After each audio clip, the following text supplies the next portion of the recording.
he was an entrepreneur, he lost his business, he nearly died. So that sent me on a quest to study health, well-being, counselling, coaching, psychology, hypnosis, you name it. So I'm content. I think when you are content and happy with where you are, ultimately everything flows. When you're looking to get something from someone else because you're at a deficit,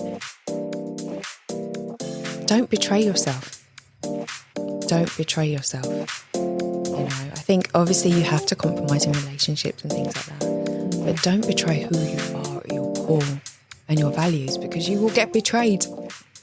People wonder why they get betrayed. It's because you're betraying all parts of you.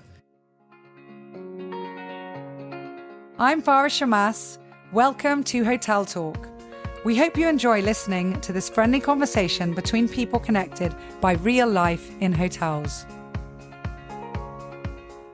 Hi everyone, welcome back to Hotel Talk podcast. And today I have with us a surprising guest, Marina Lazaris. We bumped into each other in Cyprus at a hotel and thought, well, we've got to do a podcast. She's also a podcast host of the Marina Show, which is on Spotify. And she's the author of this book, if you guys are watching on YouTube later, which is called Men Need Love Too. And it's a man's simple guide to sex and relationships. So thank you, Marina. Welcome, welcome, welcome. Thank you so much. Thank you for having me. Oh, it's so nice. And I love this. And I love that there's a connection, a very obvious connection with your name to Cyprus. You've got some Cypriot blood in you. I do. I loved my ear. Oh, that's so sweet. But obviously, when people hear you or watch you or follow you, you're very much English. I am. Born and raised English girl and from Surrey, huh? From Surrey. But yeah, I mean, obviously the Greek roots will always have my heart, right? Yeah. There's so much love here, so much healing here. Like, this is a place, I believe, for ultimate transformation. I love that. Well, I have loads of questions for you. Yes. And before I do my usual format, I'm just going to dive straight into your book. Yeah. So why the focus on men? They were coming to me. So I always believe, be aware and mindful. And they were coming to me with questions on love, relationships. And I was like, okay, this is needed. This is what's called for in the world right now. And whether or not it's the man or the masculine within you as a woman, right? Because I think myself included have been very driven in my masculine, doing quite a lot. Which, can lead you out of balance sometimes in your life, right? So your book is directed towards women or the female or the male reader? It's directed to men, but lots of women are reading it. Yeah. Obviously to help in their relationship, to help their men, but they're resonating with it from the masculine within them, that perspective of, being in the doing, I call it mode, where you're getting results, you're doing things, but you're not open so much to receiving, which is more the feminine. So, okay, a lot of men were maybe asking you questions about love and life and sex and relationships and so much more. But then why did you feel compelled to focus on that, to write a book on that and to make that your mission? Because a lot of people could say, oh, yeah, I've got guy friends and they ask me. And what is it that you think gave you that qualification to write a book and help people? I suppose I was born on Valentine's Day. Okay, so love's always been a central thing to me. I was very close to my dad, who's Greek, Cypriot, growing up. He was an entrepreneur, he lost his business, he nearly died.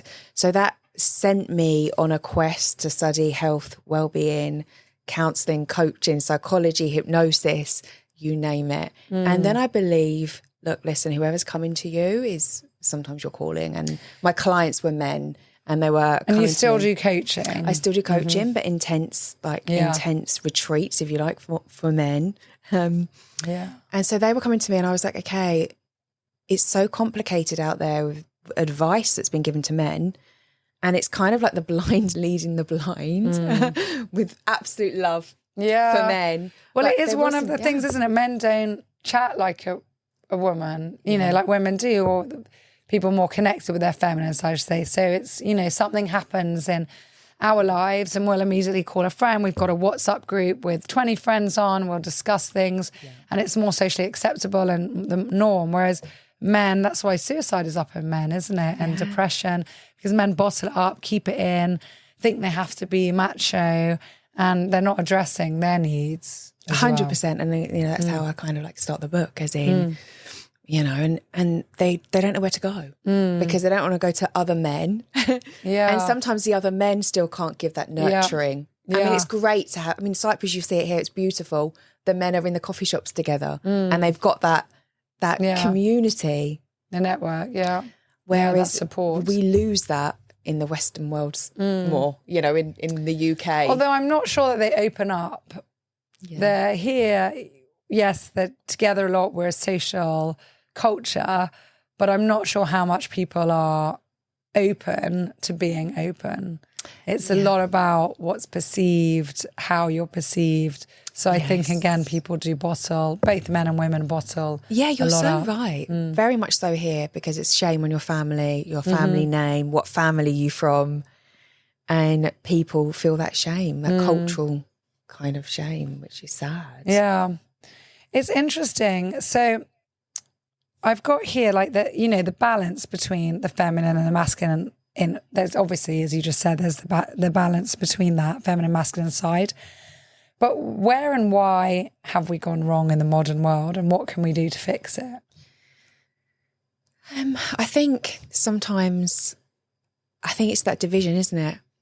I think it's that not love and understanding for one another and making everything so divided. Of course, men and women are different, of course. But having love and respect for our differences instead of letting that drive us apart, And I guess the roles have got so confused over the years. Women earn now. It's amazing what's happened in the last 100 years with women's rights, and we're still quite far from, I think, where we'd like to be with equal opportunities and equal pay. But within that has come so many complications. Who wears the trousers? How do we define who's supposed to do what? How we're supposed to feel about that? And each relationship is different. There's not a one size fits all. So I think it has got very confusing. Especially, I would say, in this part of the world where we are quite a masculine-driven society still. It's what I feel sad about is that being a mother is a full-time job, right? Absolutely. And, And you're a mother of two. I'm a mother of 10 two. and 6. 10 and 6. Yeah, 2 girls. So it's almost like it's redundant, that nurturer, the nurturer figure, the fact that being in your feminine, being kind, being loving, being in that energy is not seen as like one of the most valuable gifts you can possibly own, right? Above and beyond anything else. It's, and I think if we stop and breathe, we can actually go, oh my gosh, we need more of that. We've lost that. We're missing that. We're missing that love. We're missing that nurture within ourselves. To go, do you know what, you're doing a good job? Yeah. Rather than us beating ourselves up all the time to do more, to have more, to then and what? I guess it's quite a mindset shift. I saw something the other day, one influencer, and I loved it.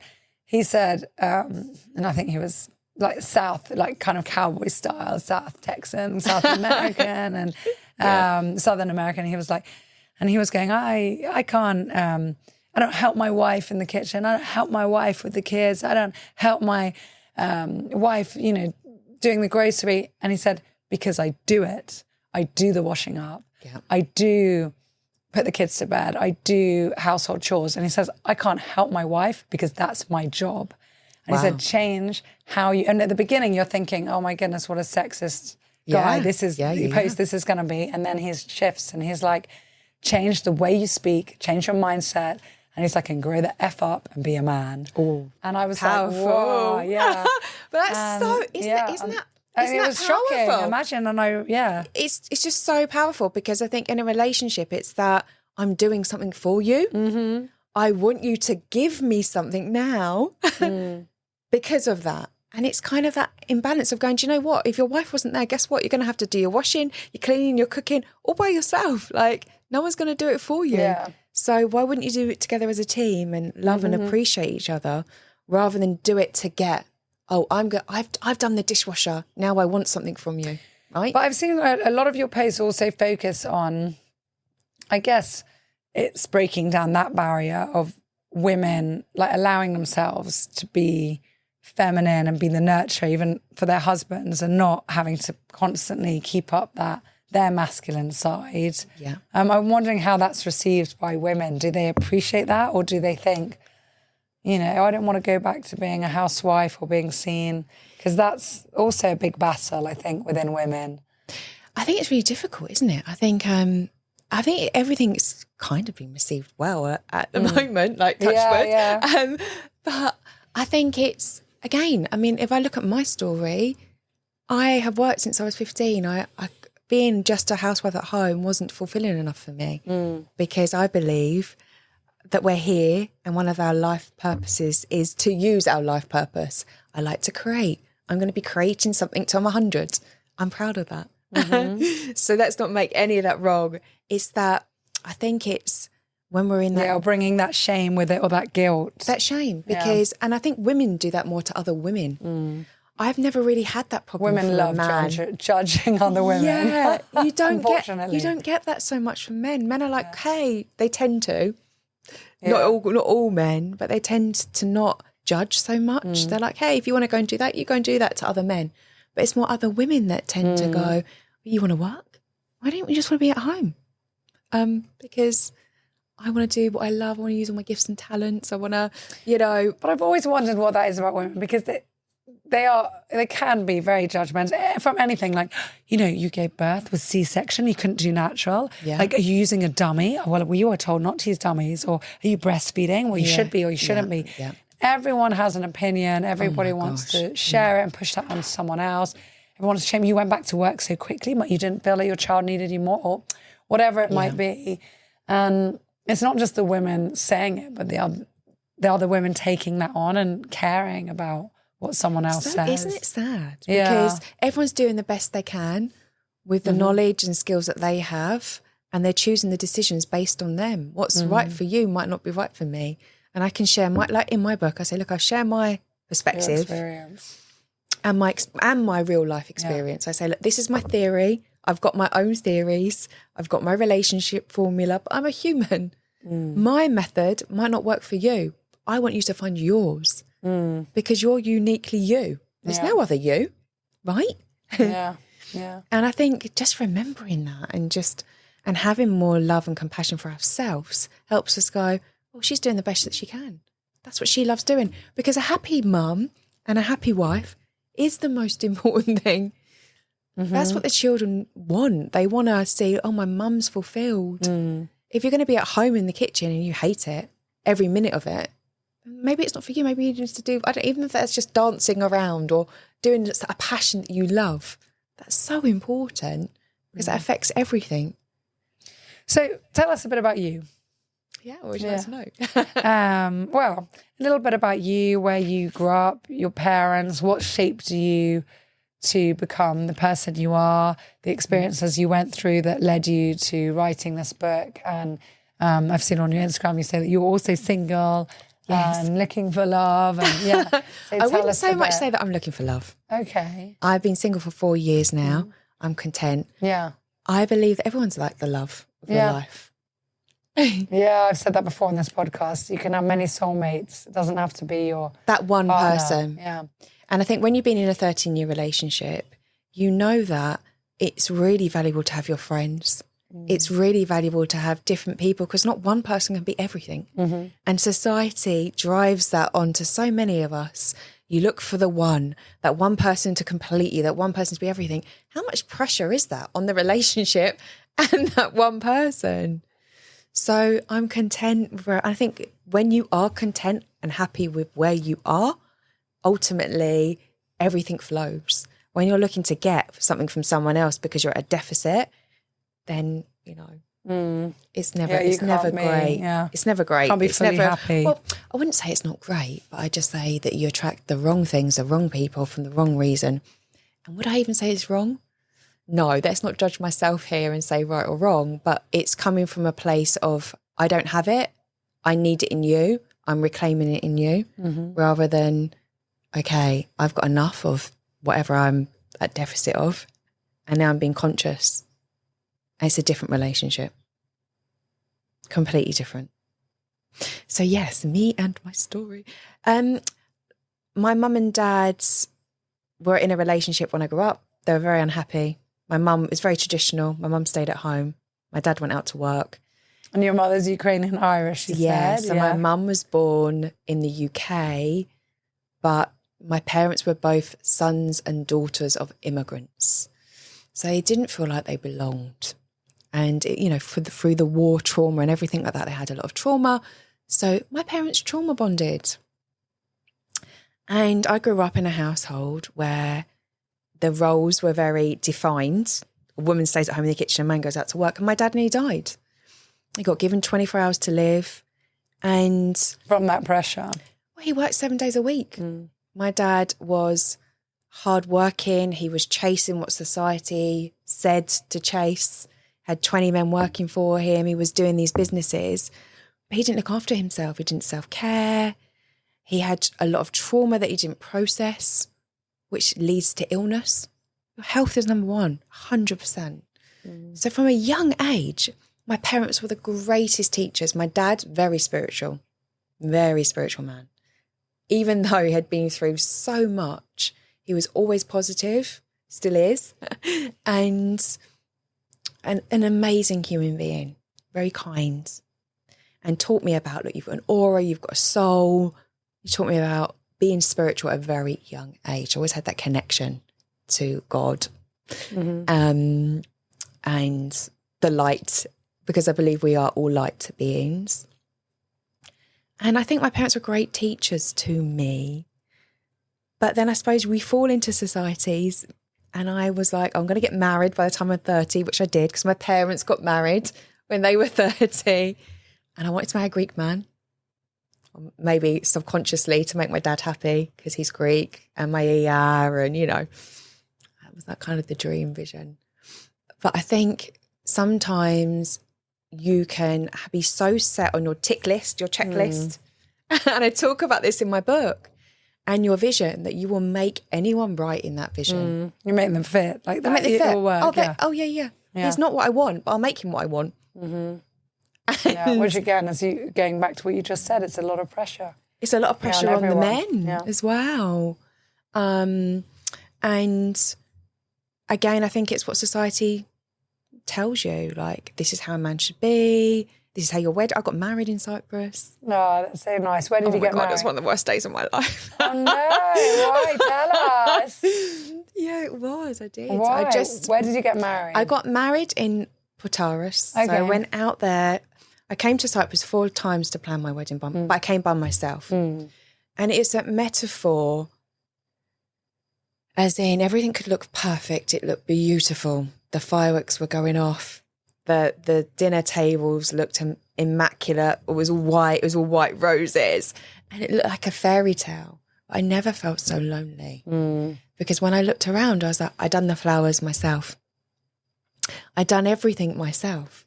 No one was a part of it, right? I came to Cyprus 4 or 5 times alone.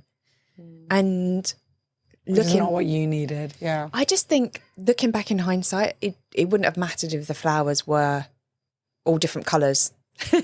But somebody had done it. And they were like, that was my stamp. And they looked around and they were proud of their flowers, right? I think we can get carried away with a vision of how we want something to be more than what's important, which is togetherness, everyone thinking and feeling like they're part of something and creating together something beautiful. My goodness, we see so many weddings here at St. Raphael. It's insane. I mean, we're very popular for weddings, both local weddings and foreign, let's say. And we see the in-laws getting involved. We see fights before the actual wedding day. Sometimes we can hazard a guess, like how long it's going to last. It's so sad to say, but it's quite so obvious. Sad. You know, sometimes we never meet, you know, one part of the couple, but then sometimes that works. I mean, we were laughing with my husband. We also got married here. You know, when he came in and he made his speech on at our wedding dinner, he's like, I'm surprised as the rest of you because I have no idea what's going on in this room, but it's beautiful and I'd like to thank my wife. And he was laughing. But that worked for us because I was like, this isn't about you. I'm just going to do, you know. Yes. Because for me, it was a bit plug and play organising a wedding. Yeah. So I was like, let me just do it and let's not faff to, you know, much about. And then I always say for weddings, we're sidetracking a bit here, but it's 2 photos. You know, I'm like, people forget they get, you know, they have fights, as you said, over flowers or, I don't know, like whether there'll be fireworks or whether they should, you know, which type of wine they should serve or like ridiculous details. Isn't there a lot of pressure here though? Because, but nobody cares. You know, nobody cares. No, they don't care. And they don't care. Actually, I think they care more in the UK. Like the UK weddings definitely pay more attention to details. Here, it's quite a standard formula of what's going to happen, of the food that's going to be served.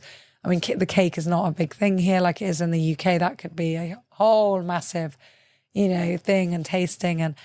But all it remains is 2 pictures. I always say this, you will barely get out your wedding album, maybe when your kids are 15 to show them. And you're just going to frame 2 pictures. So I'm like, all this expense, all this fuss, all this time. And my whole wedding day, I kept looking at my friends going like that and they were laughing. I'm like, 2 pictures. That's it. It's 2 pictures.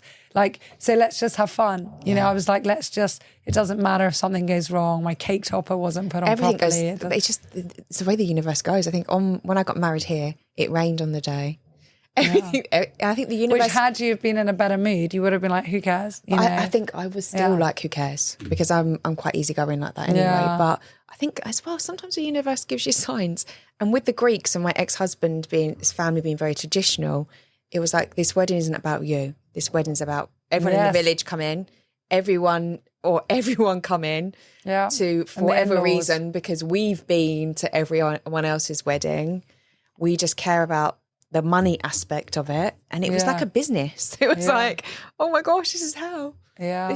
It wasn't, you're marrying for love. It's not romantic. Or you're going to say, you want to say your wedding vows? What? Like, I would like to say my wedding vows.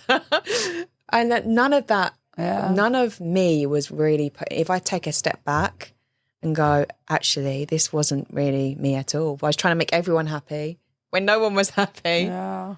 And really my ideal wedding would have been on the beach. So like a couple of people. There, But I think we do it in life. And I thought I was never going to get married again. So in my head, I was like, I'm never going to get married again. This is my last chance. I'm going to put everything into it. I'm going to make it, you know, amazing. So I'll never do it again. But now if I could tell my younger self. So do you think the marriage went wrong from the beginning? Or I think, look, listen, I think you get milestones in your relationship. And as a relationship coach, when something goes wrong in your relationship, they will go, okay, tell me about your wedding. Tell me about when you first met. Now, if your first meeting was, he liked me, but then he didn't like me, and then I had to chase him, or something like that. You're talking about trauma, right? If you talk about your wedding and you're like, oh my God, it was just like absolute hell on that, you know, that's your story you're creating, right? So this is where knowing what your values are, being aligned with somebody else's values, sitting down and actually going from that united place and being a team is more important than anything else. And I think it happens a lot with, I suppose, men and women. They feel divided between their family, they want to make everyone else happy, and they don't sit down and go, well, what's going to make us happy? You know, what do we really need here? This is going to be our story. Be careful, because in 10 years' time, when everything falls apart and you're talking about your story, if it's a really bad story, are you going to pick that story again? You're going to go to everyone else's wedding and go, oh my gosh, it's just, you know. So what would your advice be to your younger self? My advice to my younger self with relationships, and don't betray yourself. Don't betray yourself. You know, I think obviously you have to compromise in relationships and things like that, but don't betray who you are at your core and your values, because you will get betrayed. People wonder why they get betrayed. It's because you're betraying all parts of you, you know. And remember what's really important, because what's really important is enjoying things and building connections along the way and saying fuck it to perfection. Because nothing is really perfect. It's all an illusion anyway. Yeah. And what is perfect today is not tomorrow. No. So, because we change and we grow and we develop and our needs are different. So, yeah. We're always growing. We're always changing. So 100%, I would say, love it. Just love your life, love your journey, and choose people that really love you for you, you know, along the way. Absolutely. Absolutely. So from Fear to Love, that's in your book. And you just told us a bit about your personal journey, and I guess that where it came from. But I love that you included the Hawaiian prayer, or saying, I love that I'm sorry, please forgive me, thank you, and I love you. It's so powerful, you know, and I think whether or not you call it prayer, talking to the universe, it's your intentions. And to say connection can go in a relationship. And people can turn around and go, okay, this what happened? And they want to hear the story and they want to know the drama, right? Yeah. People love drama. People love it. But the truth of the matter is, no matter what, the connection's gone somehow, or they can't speak their truth. It's getting back to connection and just staring into your partner's eyes, just staring deeply into them and not saying anything for 5 minutes. It's one of the most powerful things that you can do. Just grab them and just stare at them. I love that. And I talk about this because it's that tuning into their soul. Like, are you sad today? Like afterwards, after the 5 minutes of silence. Yeah. To be really seen. I'm really present. And really present, right? That's connection. And then go from there. I had a man message me on Instagram today, was like, hey, I'm having these issues. I want to have sex with my wife, but she doesn't want to have sex with me. And I was just like, okay. This is the type of thing I say, like, are you really tuning into her? Are you looking into her eyes? Like, it doesn't take a long to actually do these things. Yeah. But they're so powerful. And then it's that connection. And that prayer is a powerful one. But I do say that in the relationship element, to start the day, as in, gratitude list by yourself. Yeah, I get it. But together, like, look in the eyes. Thank you so much for sharing this day with me. Yeah. How... the next day might not come.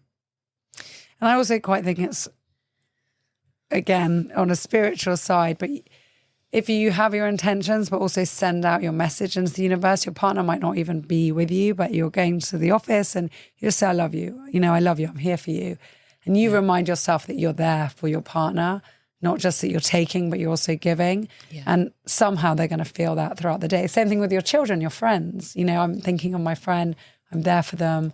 We do that in yoga, the intention of the day, someone that we, care about.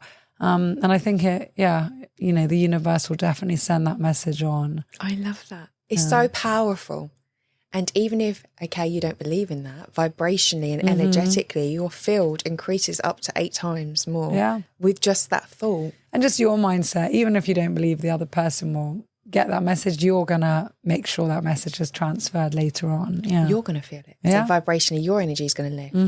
And I 100% believe that they feel, everything is energy, right?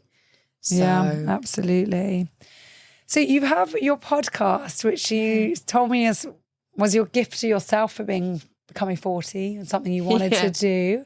So tell us a bit about your podcast, The Marina Show.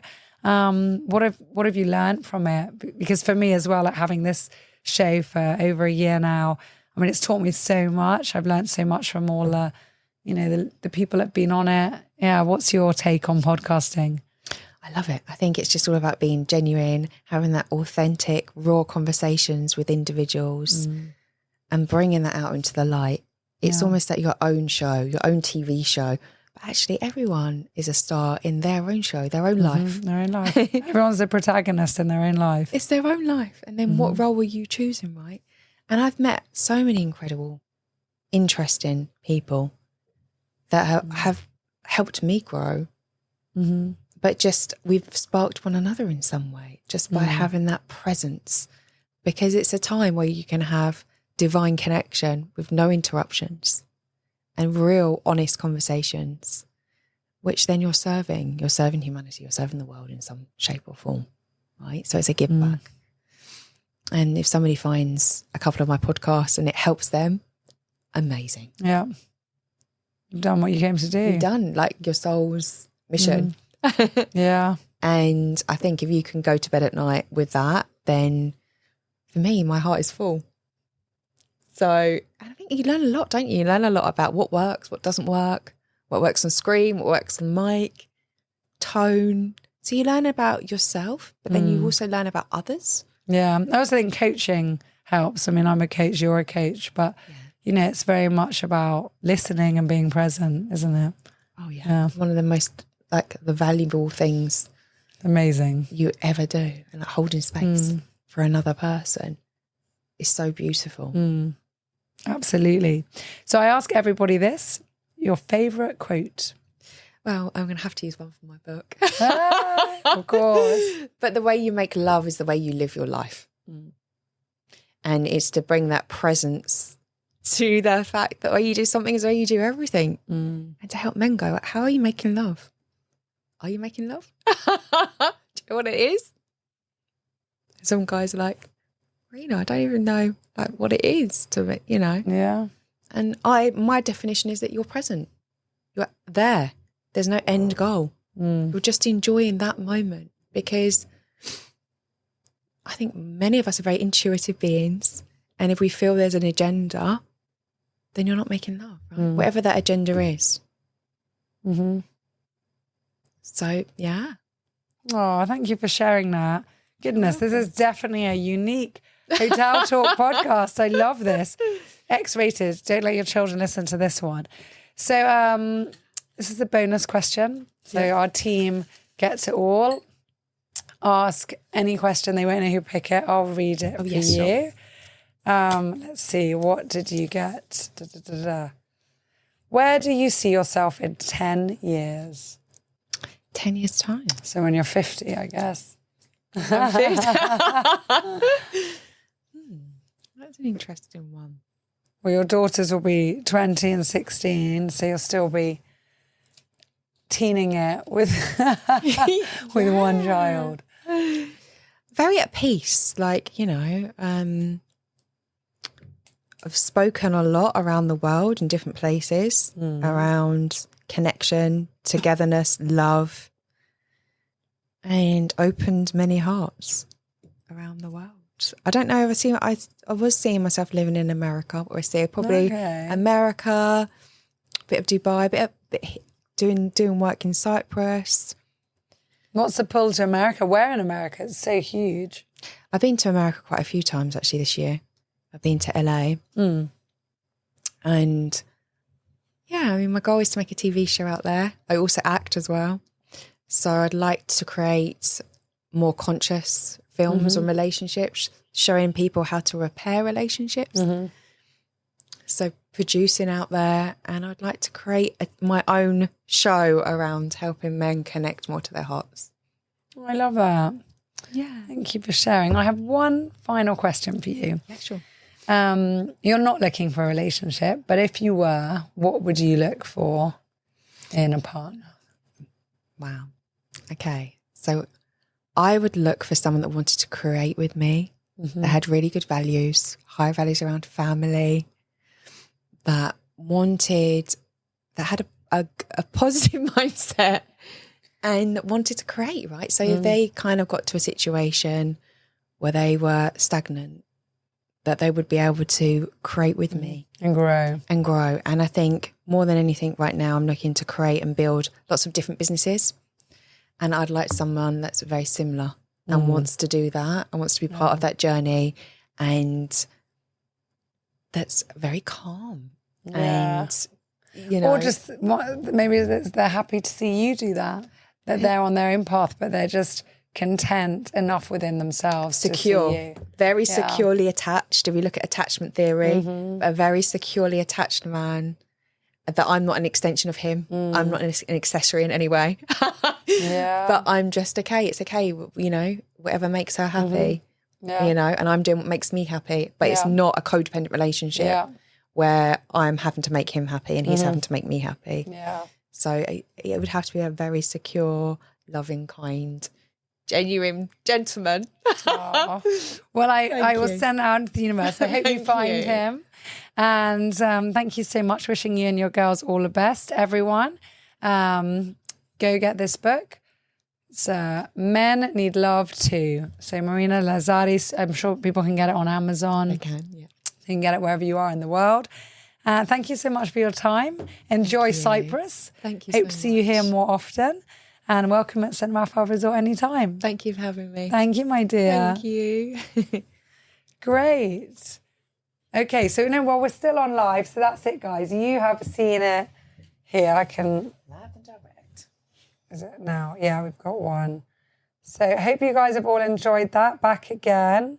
Centurion. So I'm just waving back. There's too many of you came online to mention your one by one, but a big wow. Whoa, I'm scrolling through. I'm just seeing if there's any questions for anyone. That's a lot better, my dears. That was when we had our audio. So guys, tune in. Are you watching the World Cup? Someone asked you. This is your radio jockey interview. Someone asked you that. Am I watching the World Cup? Yeah. Oh, no, I don't watch football. No, sorry, no football, guys. No football. I've been judged in the past for taking the time to do full-time childcare by other women. Yeah, that's Angela from Scotland. Yes, oh my goodness, haven't we all? I know. It's so sad, isn't it? Really. Because the most important thing is a fulfilled mum. Women can be so self-critical. We need to move away from this mentally. Absolutely. And support each other, not judge. Good morning, ladies. It's Daliana wishing you a great day. Back to you. Cedar for travel. Hi. And this all resonates so much. Thanks, Angela. I'm happy you enjoyed it.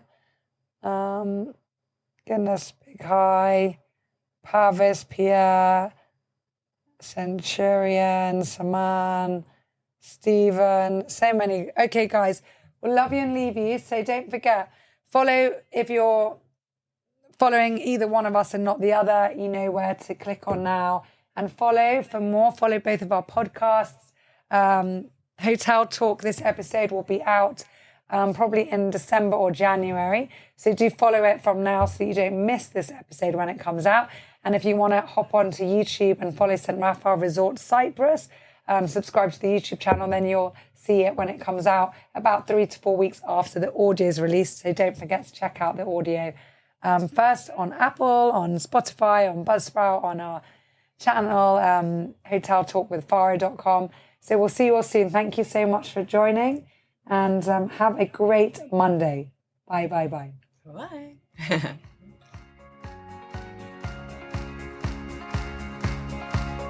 We hope that you're enjoying Hotel Talk, and I'd like to remind you guys, please, to click that subscribe button. It helps us more than you may realize, and any likes or comments that you can give us on any platform would be highly appreciated because it helps us get heard and more exposure.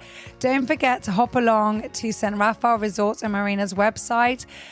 Join us on our journey with our Seahorse Club, where you can get exclusive offers and so much more. Or you can email our team directly, quoting Hotel Talk, to receive an exclusive discount on your next stay with us in Limassol, Cyprus.